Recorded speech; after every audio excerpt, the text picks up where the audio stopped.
नमस्कार दोस्तों। साथियों, एक प्रश्न जो मुझसे बार बार पूछा जा रहा है कि सर एमपीपीएससी प्रीलिम्स के लिए करंट अफेयर्स की तैयारी कैसे करें, है ना। देखिए, आप जितना सरल इस टॉपिक को मान रहे हैं, ये टॉपिक इतना सरल है नहीं। क्यों? क्योंकि आप इसे देखते हैं 5 से 6 क्वेश्चन के रूप में कि हाँ, यहां से 5 से 6 क्वेश्चन डायरेक्ट रूप से बनते हैं, जबकि वास्तव में करंट की जो सही समझ है, जब आप इस बात को समझ जाते हैं तब आपको समझ आता है कि 12 से 15 प्रश्न प्रीलिम्स में करंट अफेयर्स से बनते हैं। कैसे?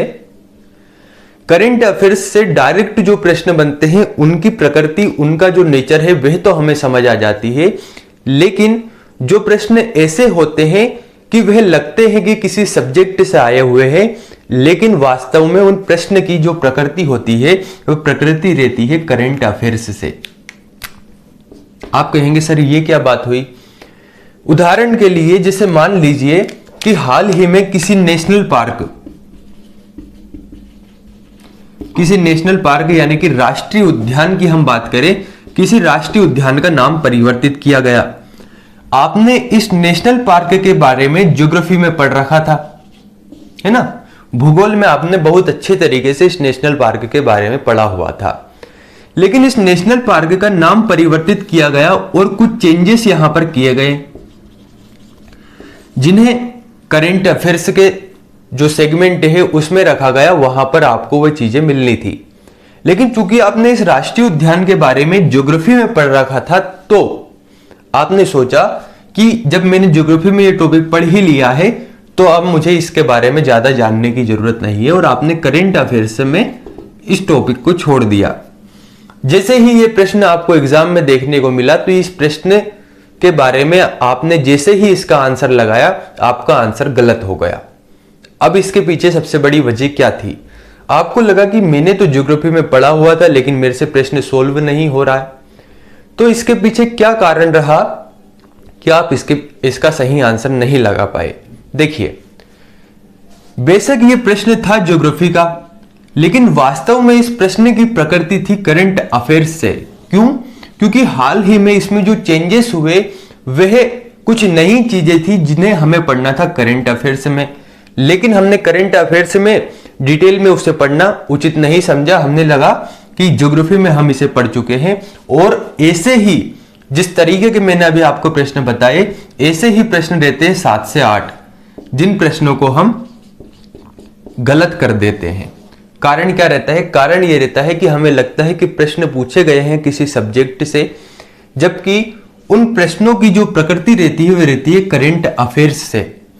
तो मुझे यहां पर चूंकि बहुत से ऐसे प्रश्न पूछे जा रहे हैं कि सर आप करंट अफेयर्स के लिए किसी मैगजीन का नाम बता दीजिए, तो मैं यहां पर आपको मैगजीन का नाम तो बतला दूंगा, लेकिन अब सबसे बड़ी बात यह आती है कि आप उस मैगजीन को पढ़ते कैसे हैं, यह बड़ा जरूरी है ना। क्योंकि मेरा जो मानना है कि सबसे ज्यादा सिलेक्शन के लिए जरूरी यह है कि पढ़ना क्या है और क्या नहीं पढ़ना है। इसे हम कह सकते हैं क्या छोड़ना है। इन दोनों में भी अगर सबसे महत्वपूर्ण है तो सबसे महत्वपूर्ण यह है कि इन दोनों में से छोड़ना क्या है। अगर आप इस बात को समझ गए कि क्या छोड़ना है, तो आपके पास पढ़ने को बहुत कम चीजें बची रहेगी और आपके सिलेक्शन के जो चांस है वे ज्यादा बढ़ जाएंगे। तो मेरे ख्याल से आपको, अगर मैं मैगजीन का नाम बताता हूं, तो इस बात पर ज्यादा गौर करना पड़ेगा कि इसमें से हमें छोड़ना क्या है। इसके लिए आपको जो पुराने पेपर हैं, उन पुराने पेपर्स के जो करंट अफेयर्स से प्रश्न आए हुए हैं, उन प्रश्नों को समझना होगा, तभी आप इस छोड़ने पर गौर कर पाएंगे। तो साथियों, जो मुझे लगता है कि एमपीपीएससी प्रीलिम्स के लिए सबसे अच्छी मैगजीन है, क्योंकि अगर हम पुराने पेपरों की बात करें तो आजकल जो प्रश्न पूछे जा रहे हैं, वे प्रश्न पूछे जा रहे हैं कंसेप्ट वाले, है ना। फैक्ट से संबंधित प्रश्न बहुत ही कम पूछे जा रहे हैं और कंसेप्ट से संबंधित प्रश्न ज्यादा पूछे जा रहे हैं। ऐसी स्थिति में हमें करंट अफेयर्स को भी कंसेप्ट वाइज अच्छे से कंप्लीट करना होगा। तो मेरे ख्याल से अगर आप, एक मैगजीन है जिसका नाम आपने पहले भी पढ़ा होगा, पीडी जिसे हम कहते हैं, प्रतियोगिता दर्पण जो मैगजीन आती है, अगर आप इसे पढ़ते हैं तो आपका कार्य यहां पर एमपीपीएससी प्रीलिम्स की दृष्टिकोण से कंप्लीट हो जाएगा। तो आपको क्या करना है, पीडी को लेना है, ये मासिक आती है, यानी कि अगर हम बात करें मंथली, हर महीने ये मैगजीन आती है, साथ ही ये मैगजीन ईयरली भी आती है। तो आपको देखना है कि आपको मासिक लेना है या ईयरली लेना है, या फिर आप दो कार्य कर सकते हैं, मासिक पढ़ते जाइए और एग्जाम के लास्ट में ईयरली इसकी जो मैगजीन रहती है वह ले लीजिए। इसमें आपको ये देखना है कि पुराने पेपर में प्रश्न पूछने की प्रवृत्ति कैसी थी, उसी प्रवृत्ति उसी प्रकृति के आधार पर आपको यहां से करंट अफेयर्स तैयार करना है। क्यों? क्योंकि इसमें बहुत डाटा दिया होता है। अगर मैं मैगजीन का नाम बता रहा हूं तो आपने जैसे ही फॉलो किया आपको ये समझ नहीं आएगा कि हम इसमें से पढ़े क्या।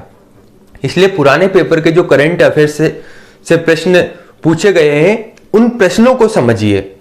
उन प्रश्नों को समझने से आपके जो पीडी में दिया गया जो डाटा है उसको आप समझ पाएंगे और आप क्या छोड़ना है क्या पढ़ना है इस बात को यहां पर बहुत अच्छे तरीके से समझ सकते हैं। तो अगर आपको नेशनल इंटरनेशनल करंट अफेयर्स पढ़ना है तो आप ये मैगजीन ले सकते हैं। अब बात आती है कि सर एमपी करंट के लिए क्या करें। तो देखिए, एमपी करंट से ज्यादा प्रश्न अभी तक पूछे नहीं जा रहे हैं, तो इसके लिए आप कोई भी मैगजीन ले सकते हैं, लेकिन आपको सबसे ज्यादा तैयार करना है इस मैगजीन को। और अगर आपको लगता है कि सर मैं तो कोई पुरानी मैगजीन पढ़ता आ रहा हूं पहले से ही और मुझे लगता है कि ये मेरे लिए पर्याप्त है, तो बेशक आप उसे पढ़िए, उसको चेंज मत करिए। मैं पहले भी कहता आया हूं कि ये विचार मेरा है, ठीक है, मुझे ऐसा लगता है कि ये चीज सही है, लेकिन जरूर नहीं कि वह सही ही हो। तो मेरी बातों का भी आप कह सकते हैं आंख मीचकर विश्वास मत कीजिए, समझिए कि बात ऑथेंटिक है या नहीं, इस बात का कोई औचित्य है या नहीं, तभी आप उस बात को यहां पर अनुसरण कीजिए। तो दोस्तों, अगर आपके ऐसे ही कुछ कमेंट है, कुछ ऐसे ही टॉपिक जिन्हें आपको लगता है कि एमपीपीएससी के हिसाब से इस पर चर्चा होनी चाहिए, तो आप कमेंट कर बता सकते हैं। धन्यवाद।